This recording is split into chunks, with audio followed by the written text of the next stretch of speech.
What's up, YouTube? It's your boy Hardy Ave, and you already know what the business is. Welcome back to the gutter. If you're new, you already know what to do. Hit that sub button, man. Turn on post notice, man, because that's exactly what you gotta do to join the crew. I'm a special human being, got a special being. Like I'm dressed in green, like I'm on Grove Street. Like I'm Piccolo, in a cannon, knock it to the fucking floor. 2K released an article talking about gameplay for NBA 2K22 today, and we will be talking about everything, but I'm going to start with what you guys care about first. Like I said, I'm going to start with what you guys care about, so let's get right into the dribbling. Offense will obviously never be neglected in any 2K basketball game, and I'm thrilled with our offering for NBA 2K22.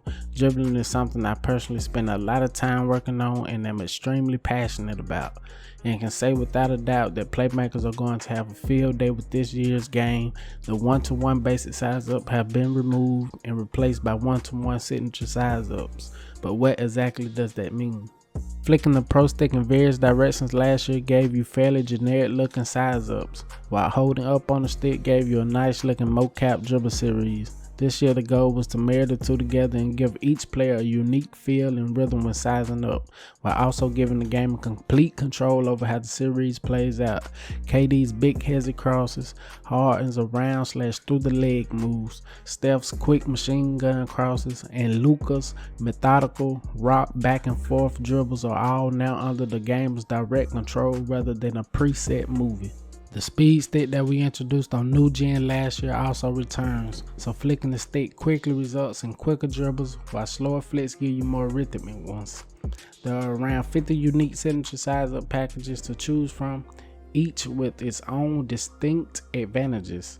Make sure to give all of them a try to find out which one best suits the rhythm of how you like to play. You can equip one of 32 unique dribble sequences. These are quick 3 or 4 second dribble combos that you can trigger by simply holding sprint and flicking the pro stick up. Mixing the signature size ups and signature combos together gives you a limitless variety for how you want to break down your defender. To me, dribbling actually sounds good. Anytime they try to give you more control over the dribbling rather than canned animations, then it's most definitely a W. But of course, we're going to have to actually play it before we can give our honest opinion. But it do sound good. What do y'all think? Let me know in the comment section.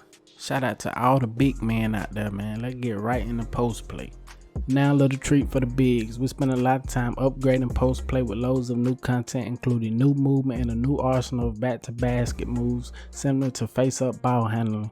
Many of the new moves are counsels and aborts. For example, start a post spin by twirling the pro stick, then immediately move the left stick to the opposite direction for a spin back. There are also new RT/R2 fakes that keep you engaged in post, allowing you to chain multiple fakes together without disengaging. You can also take advantage of the new disengage face-up moves, controls to help you avoid steals, new hop shots, fades, hooks, and a better pull chair mechanic. There's a lot of great combinations and fakes once you've mastered the controls. Which to me now sound like they're trying to bring the post scores back, which me personally ain't got no problem with it, man. Shout out to all the bigs out there. Shout out to all the post scores, man. If you think this is a W, let me know in the chat. Where all my shooters at, man? If you're a lethal shooter, man, what's happening, man? It's your time to shine, man. Shooting has undergone many changes for NBA 2K22. There's a new shot meter with a dynamically resizing make window. This window will expand when you're taking high quality shots with good shooters, but will shrink when heavily contested shooting with a low rated shooter or fatigued. The major emphasis for shooting success this year is shot IQ. The teams that work for open looks and take smart shots are going to see much more success than the teams that force up bad shots. It sounds elementary, but it's something we really keyed on this year, as taking quality shots was more or less overshadowed by ratings and stick skills. Shot timing still plays a major role in skill gap, and yes, you still get an additional boost for turning the meter off, but will only take you so far if you're taking bad shots.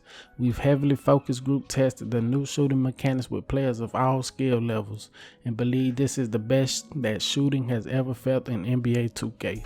Now this is one of those things that I hope is true. I hope they finally bring in a skill gap to shooting, because I'm tired of seeing people make all these whites. You know how many times I done lost to people that only made whites, probably only green one shot the whole game, but 2K let them make nothing but whites. Come on, man. If this is true, this is a big W. I hope it's a skill gap, man. Let's move on. Next on the list is finishing. So where's all my body catching homies at, man? Shout out to all them slashers out there, man. We also made a strong push to get more of a skill gap into finishing at the rim. As beautiful as our motion capture dunks are, it was a shame that once you saw one fire off, you basically knew it was an automatic 2 points. With the revamped blocking system, we're now giving rim protectors more tools to make great stops at the rim. On top of that, on new gen, we've added timing meters to both alley-oop and aggressive skill dunk attempts. When an alley pass is in the air, you'll need to press the shot button at just the right time to finish off the oop. If you're too early or too late, you'll either smoke the finish or miss the catch completely. Side note, you can force bounce pass alleys this year. And on the dunking side, holding sprint and pulling straight down on the pro stick will trigger the aggressive skill dunks. When you have a defender standing underneath the rim, using the aggressive skill dunk feature will let you basically force a dunk attempt on demand as long as you have a strong dunker and you have a bit of a runway. It's tough to hit the perfect timing for these high risk, high reward plays, but it's also gratifying when you can pull it off. We've also added dunk celebrations into the game this year that work very similar to the green release jump shot landing celebrations. So not only can you throw down some nasty dunks in traffic with the new feature, you can also equip your signature dance to show off a little bit afterward. And the last thing I wanted to mention about dunks in NBA 2K22, you'll now have the ability to completely customize your dunk repertoire with an all-new dunk style creator. This is a great feature that allows you to have detailed control over the exact style of your dunk packages and lets you equip more dunks on your player than ever before. Now I know all y'all finishers out there gotta be hyped, bro.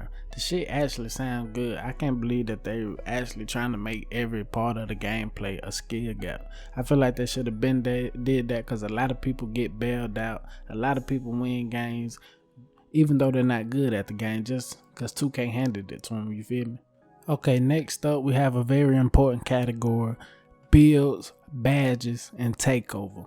Player builds is another hot topic when it comes to 2K. In NBA 2K21, we debuted a brand new player builder on new gen that allowed you to set up your attribute caps however you saw fit. As with any new big developments, there are always growing pains. We've made a lot of adjustments to the systems to create more balanced builds and give incentives for creating all different types of players. Smalls will see distinct advantages over bigs and vice versa, so expect to see a lot more variety when you hit the virtual streets in the city this year. The amount of badge points at your disposal has been increased, giving you more options for how you badge out your Myplayer. The new detailed builder screen makes it much easier for gamers to identify the available badges, the cost of each tier, and the attribute thresholds required to hit each tier. You can also see how those numbers change in real time as you adjust your attribute caps. Another cool addition is the ability to create badge loadouts. These allow you to quickly and easily toggle what badges you have equipped based on how you're playing on a given day, or even based on the matchup stepping up to the .net spots. Here are the new badges you can play around with in NBA 2K22. Okay, so here go the badges. I'm not going to read them out loud, but I will put them on the screen so y'all can pause the video and read them and whatnot. But yeah, man, y'all let me know what y'all think about everything we done heard about the game so far. Y'all let me know what y'all think about the article. Is it a W or is it a L, man? It's your boy Hardy, yeah, man. Make sure y'all hit that like button and make sure y'all subscribe, because more news is on the way. And when the game drop, I will have tons of content. So make sure you subscribe, man. It's your boy Hardy, yeah, man. I'm gone. Got love for my city, harder, yeah, I will say Grover. Hit Frigo, but my soul is getting colder. Giving haters cold shoulders, brave and bolder. I'm the shit.